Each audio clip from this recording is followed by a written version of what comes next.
Hello there, I'm Nathalia Melo, your unfiltered fit BFF. Mom of two turned CEO of a fitness empire. Someone who truly understands the struggles of trying to stay fit, sane, and sexy, all while juggling work, life, and motherhood. And this is the Unfiltered Fit Life podcast.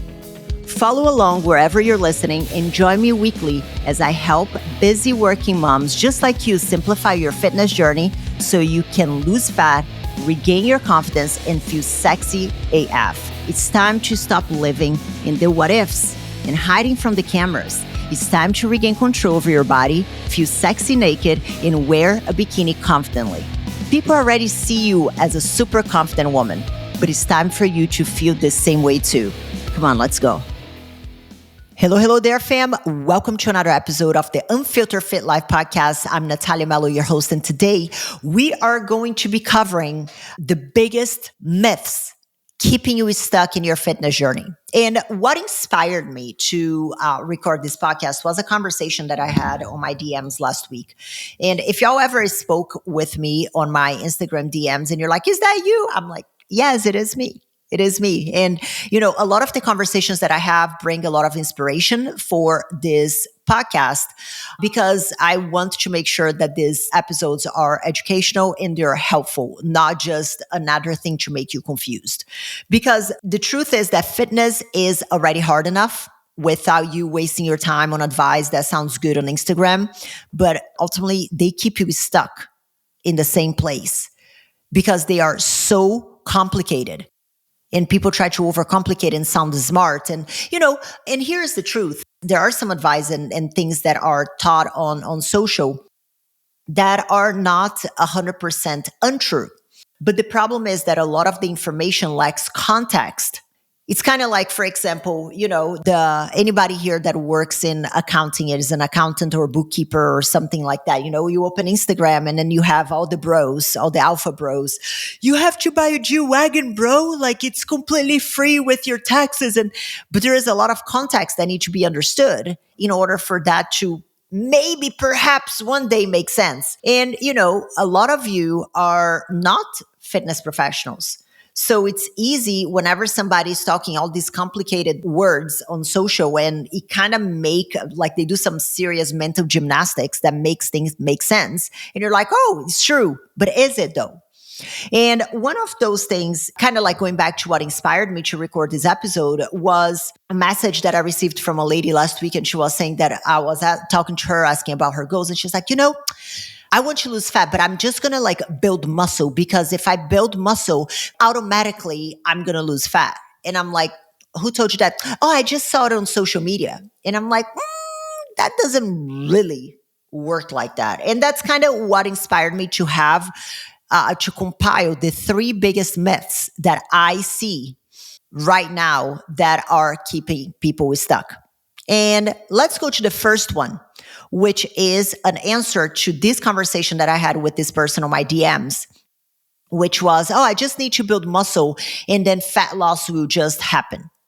This drives me bananas because a lot of people think that muscle is just this calorie burning furnace that melts fat away while you sleep and then you're just existing and then it's just torching every ounce of fat of your body. But is it true though? Is it how much truth is that to it? So I went and I did some research and I brought you the receipts because here's the truth.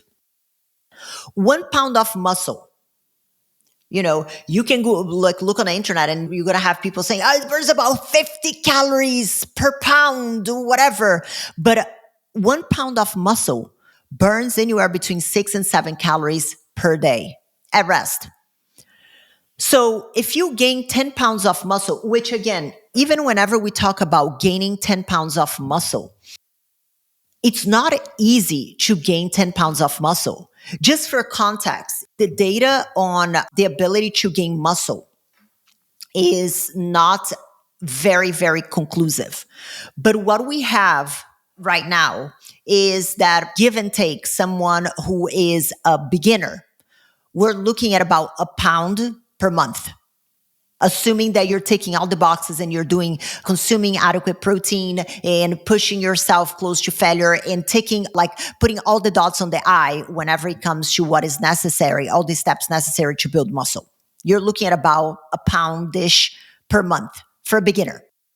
If you are intermediate, we're looking at about half a pound-ish, give and take. And again, these are all rough estimates because the data is not very, very conclusive.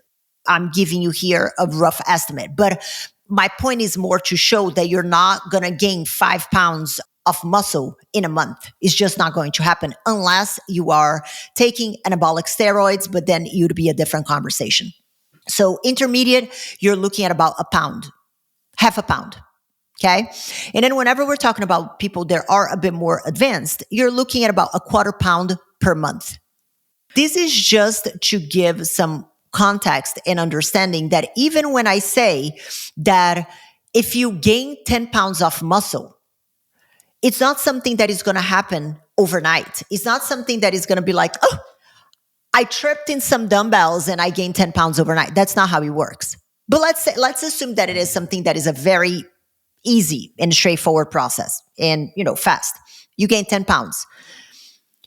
If you are burning 6 to 7 calories per day per pound of muscle, whenever you gain 10 pounds of muscle, that is an extra 60 or 70 calories burned daily. Extra. And again, better than no calories. I'll give you that. But people's expectations of how many more calories having more lean mass is going to burn is grossly overestimated. People think that they're just going to gain muscle by tripping on weight on, going to the Burn Bootcamp class, and which is basically ways, and no shade to Burn Bootcamp. Listen, I have other episodes where I talk about, I do one group fitness class per week because I like the running aspect, but group classes are not muscle building classes. They are cardio with weights. All right. So whenever I say Burn Bootcamp or F45 or Orange Theory, whatever the fuck it is, I'm not saying it as a shade. I am just saying because I think we need to understand the intentionality of the activity that we're doing. If you're going to these classes to build muscle, that is a very bad use of your time. I digress. Let's say that you build 10 pounds of muscle and then you're burning an extra 60, 70 calories daily. That's it. That's basically, I don't know, a banana. I don't even think that a banana, let's look it up and see how many calories a banana have, because I think that a banana might have more calories than this. Just give me 1 second. Let's go look here. Yeah, a banana has 105 calories, a medium banana. So that is almost half a banana, not even the whole banana. So this is something that is very, very important to keep in mind, because the fat loss aspect, whether you wanted to hear or not, is going to come from a sustainable caloric deficit, not from building this ungodly amount of muscle that you think you're just going to trip on a dumbbell and build the muscle. And I'm a big fan of muscles. I think that they're great for longevity. They're great to shape your body, but relying on them and thinking that building muscle is your fat loss strategy is a terrible strategy. Because 60, 70 calories is a banana, half a banana, not a full freaking Thanksgiving dinner. And if building muscle, let's think about it from a more logical perspective. If building muscle alone melted fat, bodybuilders would be able to go to buffets every single day and never gain any weight. And spoilers, they can't. I don't know if you have ever been around, even the big guys, they eat a lot on their off season, but whenever it comes down to cutting the fat, their diet is very tight. And this is coming from somebody who has competed as well. And I don't want this to be twisted and say, oh my goodness, Nathalia said that I don't need to build muscle. No, that's not what I said. What I said is that, yes, muscle is essential. It shapes your body. It keeps you healthier, especially as you age. It improves insulin sensitivity, protects your joints, bones, and it is going to help you age better. But from a fat loss perspective, the nutrition piece and being a calorie deficit is what is going to drive results. So utilizing muscle building as a fat loss strategy because you read on the internet that the more muscle you build, the more fat you burn. It's not 100% incorrect, but there is a big overestimation of how much more calories you're going to burn, which I feel like a lot of people don't understand.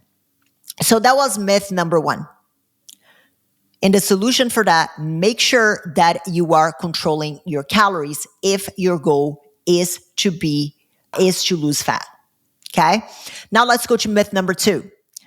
This one is one of my favorites because I'm seeing a lot of it. And I love that people are wanting to eat more of this macronutrient, big fan. But I think that there is still a big misconception of how it works. And myth number two is, if I eat more protein, I'll build muscle. Or whenever I ask someone, what is their goal is to build muscle. And I'm like, okay, so what are you doing? I'm eating more protein. I'm like, okay, what else? Well, I go for walks. I'm like, okay, what else? Well, I do, a couple bootcamp classes a week. I'm like, okay, so what is it exactly that you're doing to build muscle? Oh, that's what I'm doing. No. That's not how this works. And again, protein is incredibly important. Protein is going to be the building blocks of muscle maintenance and muscle building. Protein, whenever you are in a caloric deficit, is a very good way to manage hunger because it helps with satiety and it also helps with maintaining muscle as you are in a calorie deficit because you can become a bit catabolic, which is whenever you are burning, like your muscle is what is being burned away as if you kind of like starve yourself. So making sure that you're eating adequate protein is incredibly important. However, people think that consuming more protein and drinking more shakes and just eating more protein, which I feel like a lot of people don't even understand what more protein means. It's a very vague term. It's not going to help you build muscle alone. And I'm going to quote something that Dr. Lauren Colenso-Semple, who is a muscle physiologist, and she has co-authored several research papers, and she's actually being a guest here on the Unfiltered Fit Life podcast. I'm going to put the link to the episode in the show notes with her, which was phenomenal, by the way. And she's also going to be a speaker at the Powerhouse Summit, which is my live event that I'm hosting in Dallas on September of 2025 on the 20th and the 21st. And she's going to be our speaker. Make sure that you grab your tickets and if you want to hear her live. Anyway, I digress. One of the parts of the conversation that we had was that in one of her research papers, she said, without resistance training, extra protein is not going to do anything. Your body will use it like just for energy, but not for muscle building because the protein becomes a muscle building accelerator whenever there is muscle breakdown. So if there is no muscle breakdown through resistance training, through adequate muscle hypertrophy programming, the protein is not like, it has nowhere to go. So basically the role of the protein is to repair the muscle breakdown that comes from the exercise, and that repair is what muscle hypertrophy is. So if you're consuming protein without the stimuli from resistance training, you're just eating protein. Great, but it's not doing what you think it is. And in this massive meta-analysis that Dr. Colenso-Semple was a co-author, and just for context, they looked at more than 70 trials. The conclusion that they got is that eating more protein did help build muscle. Caveat, but only when people were also lifting weights. On average, they gained about half a kilo to 7 kilos more lean mass than those who didn't train. So protein is they're like the bricks. It gives you the building blocks, but unless you're lifting, you're not building a house. You're just throwing bricks around and they're going nowhere. And the truth is that real muscle growth takes the full trifecta: protein, progressive overload, and a very neglected one: recovery. All three. Not just, I'm going to eat more protein and I'm going to take my dog for a walk and then I'm going to, do boot camp classes and I'm never going to sit down and rest. That's not how it works. So just eating more protein will not yield muscle hypertrophy, which ultimately is the building muscle. And now we are going to go to myth number 3. And this one right here is, I honestly could do a whole podcast just on this one, but I will spare you. Okay. Which is, you can, like, what I hear a lot of times is like, oh, my goal is fat loss. I'm like, right, what are you doing? Well, I'm just like listening to my body. I'm like eating intuitively. I'm just like eating healthily and seeing how it feels. And I'm going to piss a lot of people off with this, so buckle up. But intuitive eating has become incredibly popular online. It's interesting because the other day I saw somebody posting, oh, I'm eating intuitively and I'm not tracking my calories. I'm not tracking my macros. I'm not tracking anything. And I'm consuming 120 grams of protein per day. And I'm like, that is the biggest load of shit combined that I've heard, because if you're tracking your protein, by default, you're tracking your macros. You might not be tracking the other macros. So you're not really eating intuitively because you're still tracking one macronutrient, but that's beside the point. And the problem with this is that if you are already overweight, okay? If you are already someone that has been struggling with all or nothing mentality whenever it comes to your nutrition, and you're always, going to this diet and then that diet, and then you overconsume here, overconsume there, intuitive eating at this moment in time is not going to work. It can work, okay? Intuitive eating can work for someone who hasn't struggled, or even if somebody that has struggled with their weight, but somebody who has been able to maintain their weight for an extended period of time, they will be able to manage their weight with intuitive eating. But for someone who is struggling with their weight, it is going to be very difficult, because here's the thing. What is intuitive eating? Let's understand what intuitive eating is. Intuitive eating is the idea that you listen to your body cues and you eat when you're hungry and then you stop eating when you're satisfied. That is the whole premise in a very short cliff note version of what intuitive eating is. It's basically listening to your body cues. But here's the thing. If you are an individual that is overweight and that you have struggled to maintain your weight for an extended period of time, you're always up and down, up and down, up and down. Your body cues, your signals are deregulated. Like hunger and fullness cues are largely driven by hormones like leptin and ghrelin. These are the hormones that cue satiety and cue hunger. When you're carrying an excess body fat, you didn't get there intentionally. You didn't get there. You know what? I want to get fat and sassy. Like nobody gets there just by intentionally. And listen, if you are someone like that, great, good for you. But from my experience as a coach for 16 years, one thing that I hear time and time again from women is like, I have no idea how I got here. 5 pounds became 10, 10 became 15, 15 became 20. And the next thing you know, I have no idea what's happening.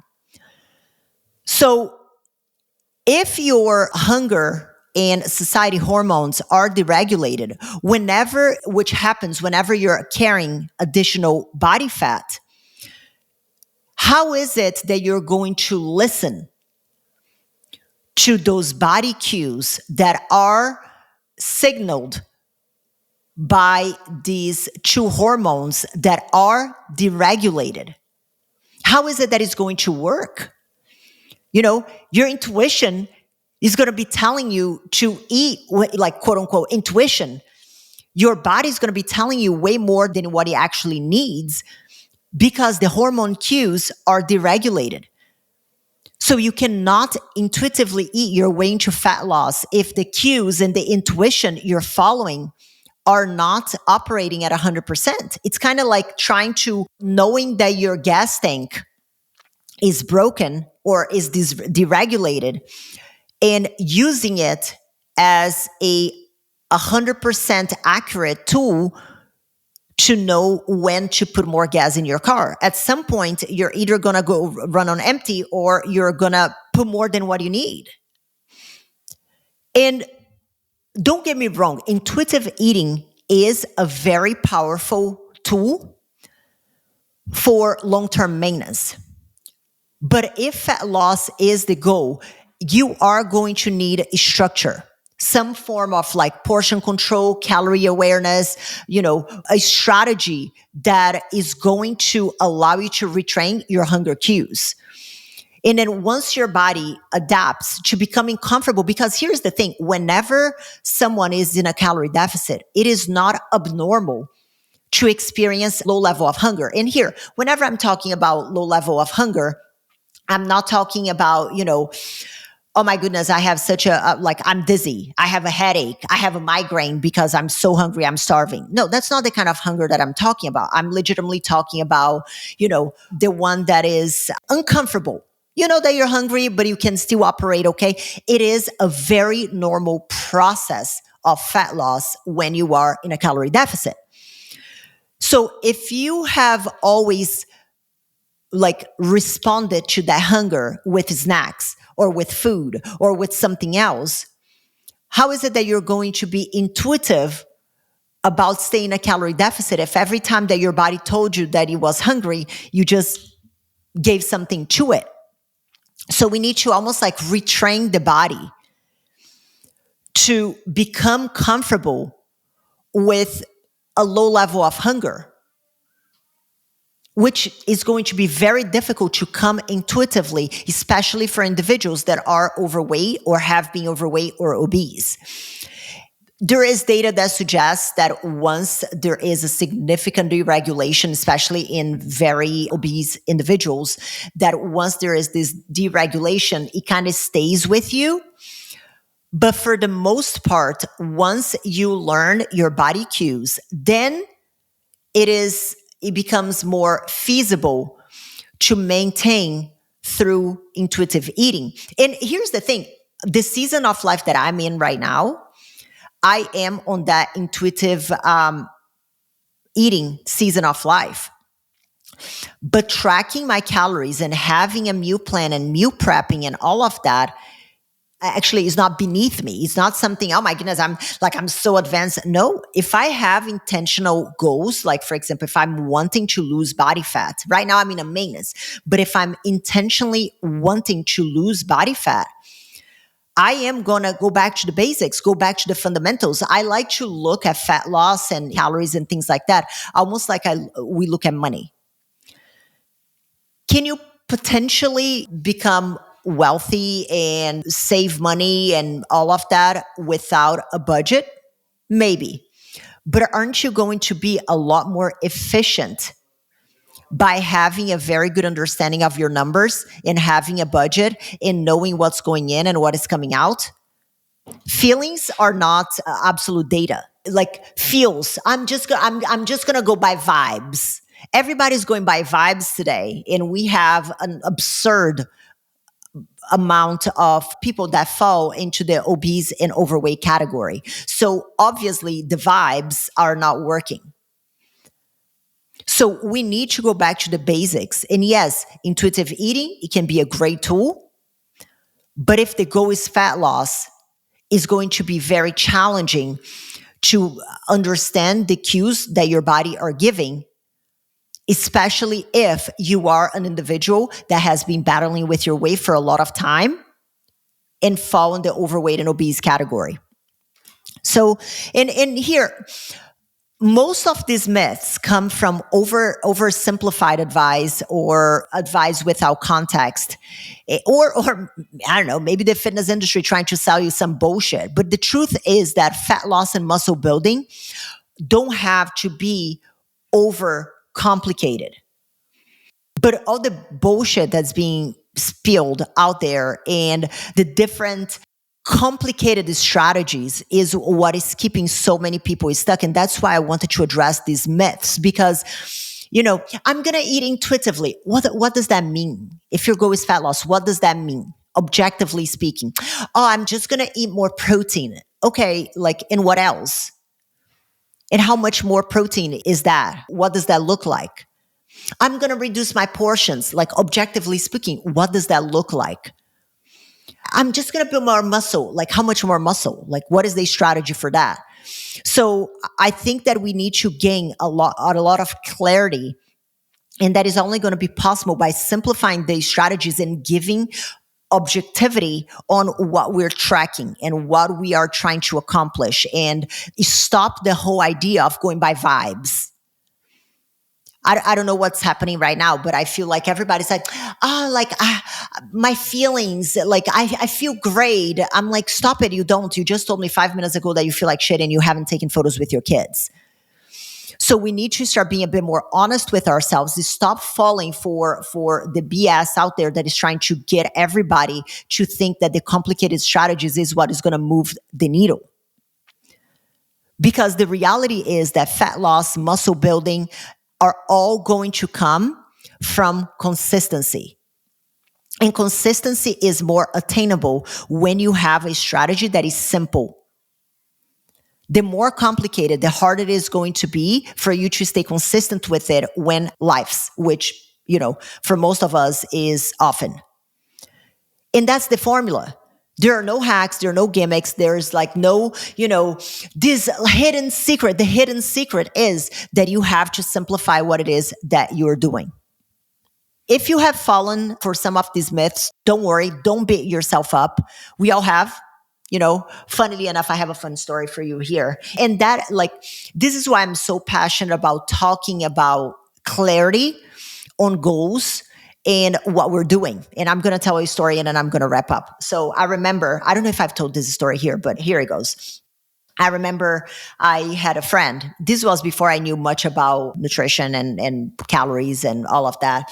And my friend tells me, Nathalia, if your goal is to lose fat and build muscle, you need to eat, chicken is a very good source of, it's a very good food for you to eat. And I'm like, chicken.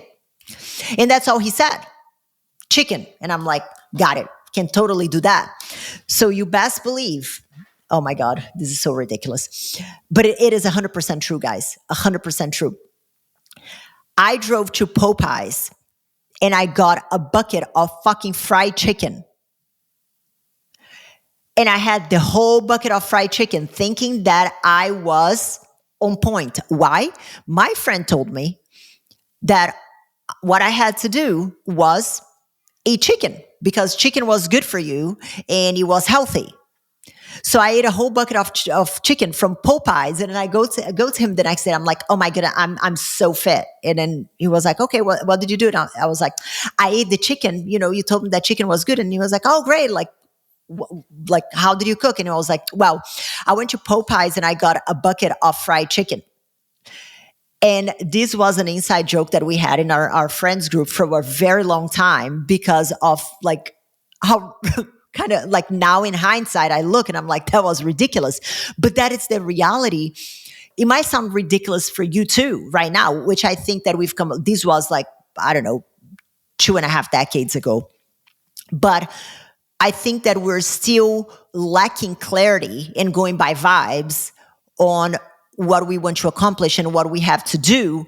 And that's why we are staying stuck, because we're falling for these myths. We're falling for these very vague guidelines of just reduce, just eat more protein, what's your portions? Eat into your food.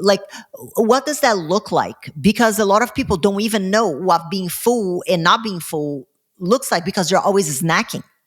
They're always eating something. So this is something that we have to be very mindful and intentional about. And that's why I wanted to record this episode today.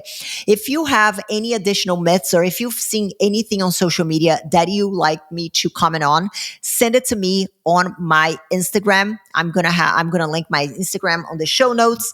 If you have any feedback, any comments to make about this episode, also reach out to me. I would love to hear from you. And last but not least, don't forget to leave your review in all the platforms. That's your way of, signaling to the universe that you enjoyed this content, and maybe what is being, the things that I'm sharing here can help other people as well. All right. Thank you so much for your time. Thanks for listening. And I'll see you next week. Adios. Bye. Thank you so much for tuning in this week. But let me ask you, what was your aha moment in today's episode? I would love to know. You can leave me a comment at the link in the show description. You can also follow me on social media, Instagram. Links are down below as well. And let me know what topics you want to hear more about or who I should have on the show. This is it for today, guys. I'll see you back next week for another episode of the Unfiltered Fit Life podcast.